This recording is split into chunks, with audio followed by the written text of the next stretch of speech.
नमस्कार मित्रांनो, आपण पाहताय महाराष्ट्र संध्या यूट्यूब न्यूज चॅनल आवाज महाराष्ट्राचा। पवई जयभीमनगर 6 जूनला या झोपडीधारकांच्या झोपड्या उद्ध्वस्त झाल्यानंतर आता हे सर्व झोपडीधारक केवळ आणि केवळ ताडपत्रीच्या आश्रयावर रस्त्यावर आपलं जीवन जगत आहेत। मध्यरात्रो एक प्रचंड मोठं झाड याच झोपलेल्या लोकांच्या ताडपत्र्यांवर अचानकपणे कोसळलं। नशीबच म्हणावं लागेल। 2 रिक्षांचं नुकसान झालंय, परंतु 10 लोक बालंबाल बचावलेले आहेत। मध्यरात्री फायर ब्रिगेड त्या ठिकाणी दाखल झाली आणि उशिरापर्यंत हे झाड हटवण्याचं काम सुरू होतं।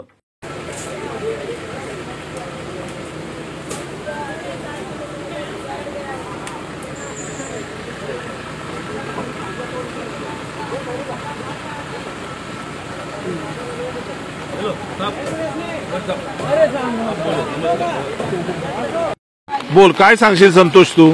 या जयभीमनगर मध्ये जे झाड पडलाय फक्त 2 मीटरच्या चल थोडं पुढे चल, 2 मीटरच्या मध्ये झाड पडलेलं आहे।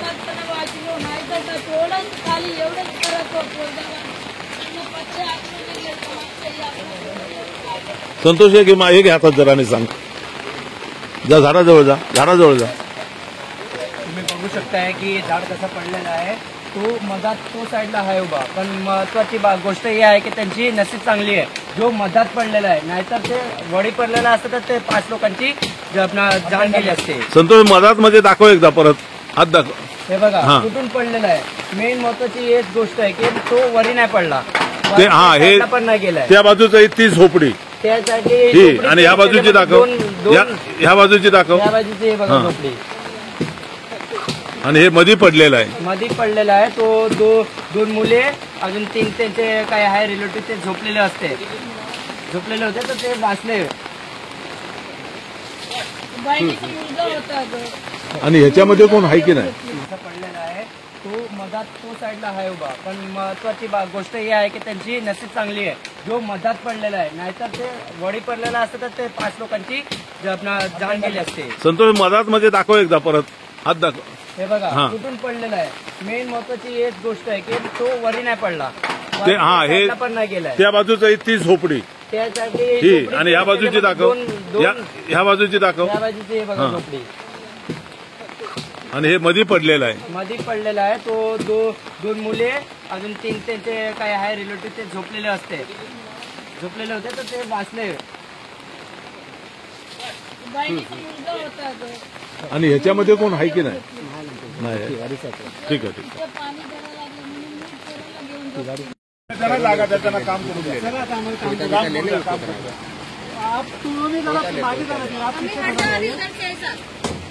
आप उसके बाजू में बताइए ये किधर से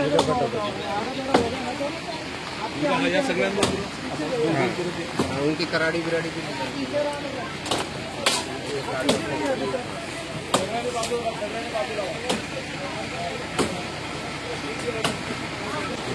या मागे या, काम करू द्या त्यांना।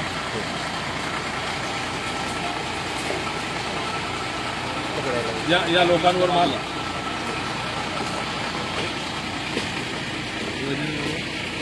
हे मधू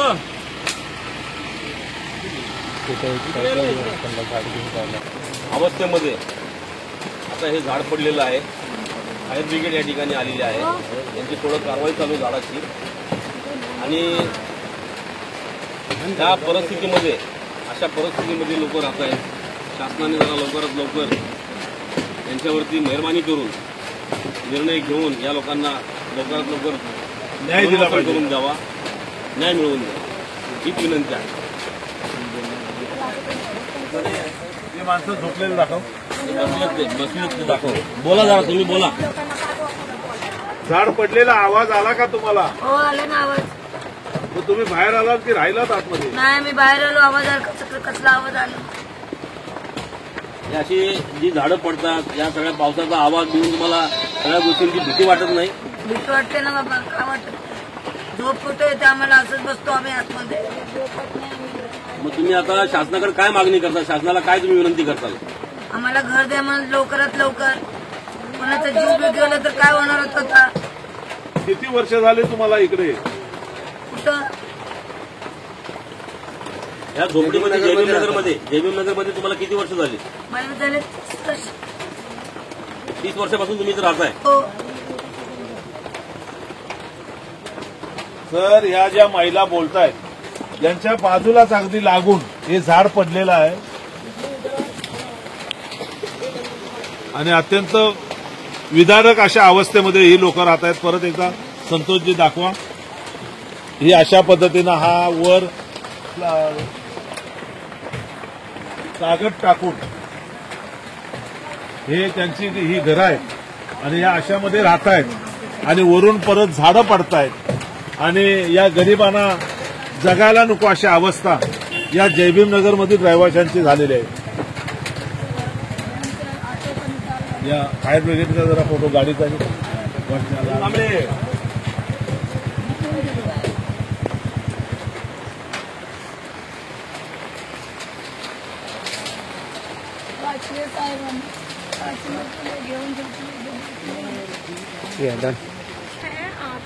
दोन झाडं पडलेली आहेत. 2 झाडं कांबळे साहेब, 2 झाडं पडलेली आहेत. ही पलीकडच्या बाजूला आपल्याला जाण्याकरता मध्ये झाड आहे. फायर ब्रिगेड सुद्धा या ठिकाणी आलेली आहे. आपण पाहू शकता या ठिकाणी हे दाखवतो फायर ब्रिगेड. ऐका एक सेकंद, त्यातली माणसं कुठं आहेत? अशोक भाऊ, हा तिथं आत कोण आहे का विचारा? अंदर आहे कोई? हाँ, आप खड़ा रहो इधर इधर इधर. अवस्था बघा, जाण्यासाठी रस्ता हा रस्ता पहा कसा आहे. आता लेके आओ ना यार.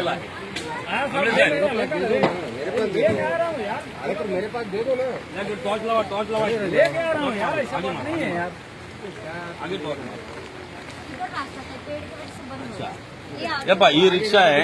या रिक्षावर सुद्धा ही झाडं पडलेली आहेत. 2 झाडं आहेत आणि हे घर पहा, ही अशी अवस्था झाली या घरावरती, या झोपड्यावरती. ही अशी पद्धतीची रिक्षा घ्या झाड. हे बघा, ही रिक्षा आहे.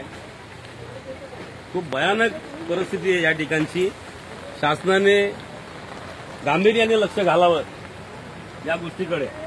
हा लेकर 12:30 वाजले आणि जयभीमनगरच्या रहिवाशांचा संकट जे आहे ती संकट पाठलाग सोडायला तयार नाहीये.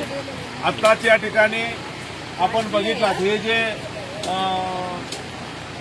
ताडपत्री लावून जे रहिवासी या मुसळधार पावसामध्ये राहत आहेत ते नेमकं त्या ताडपत्र्याच्या वरच हे आपण पाहू शकता एवढं मोठं झाड पडलेलं आहे. आता हे झाड 2 महिने दाखवा तिथे बघा, त्या झाडासहित त्या झोपड्यामध्ये दाखवा ना तिकडे. या ठिकाणी हे झाड पडलेलं आहे. या ठिकाणी फायर ब्रिगेड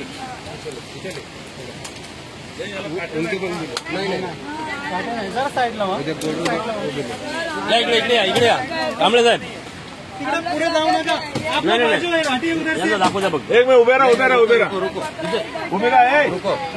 उधर साइडला एक 2 मिनिट रुकू ना. 2 मिनिट रुका.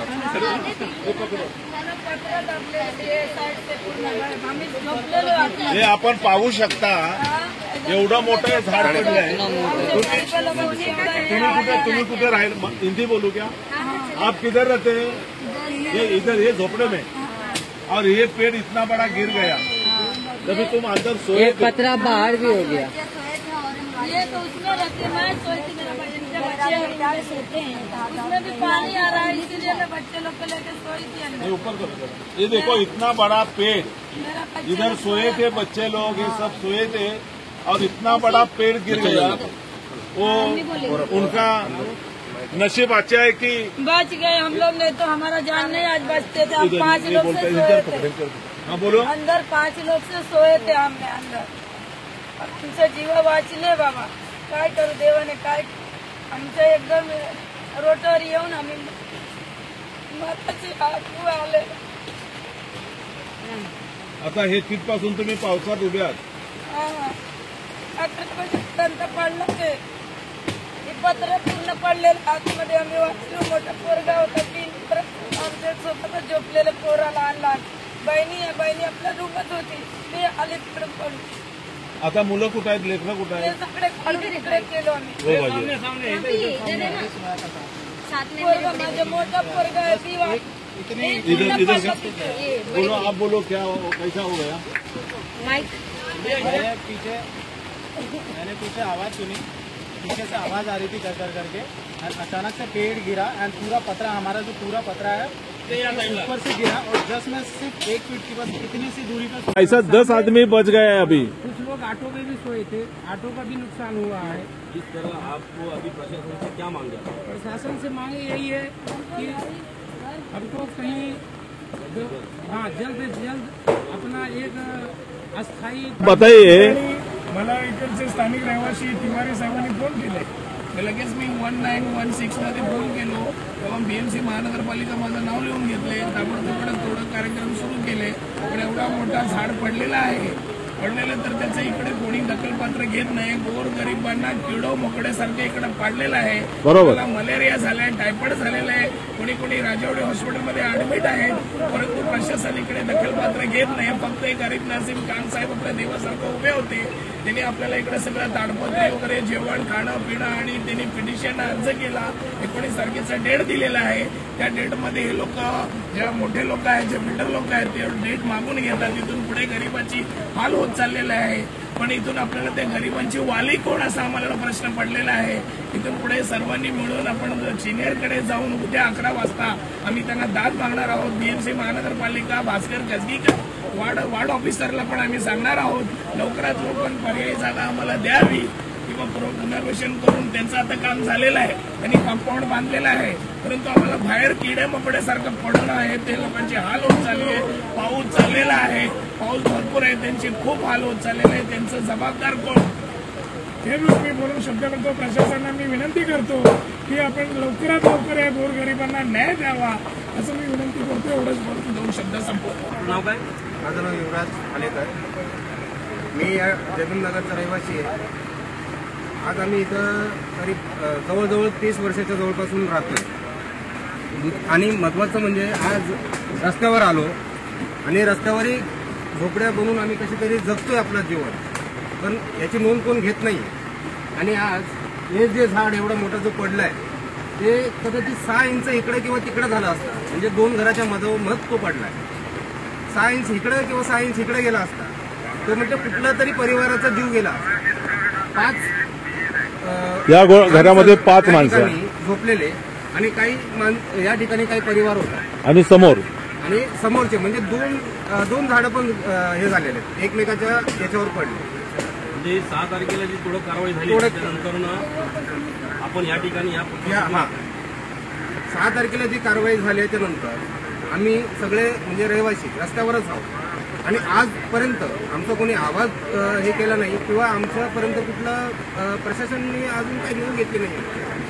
रस्त्यावर कसं तरी आम्ही पावसाळ्यात एवढ्या भर पावसात आज पाऊस बघत असेल एवढा मुसळधार पाऊस आहे, झाडं पडायला लागली, एवढं वादळवाळा चालू आहे. सगळं काही गोष्टी आम्ही झेलतोय इकडं कसं तरी राहून रस्त्यावर राहून. मच्छर काय कुठल्या नाही काढे. 1 महिना उलटून गेला तरी पण कोणाला आमची म्हणजे हे नाही, आमच्या जीवाची कोणाला काळजी नाही. किंवा काही ज्या ठिकाणी जर झालं असतं त्या परिवाराचा काही सांगता येत नव्हतं. अशी परिस्थिती या ठिकाणी निर्माण झालेली आहे. त्या ठिकाणी बघा रिक्षा आहे, 2 रिक्षांचं नुकसान झालं.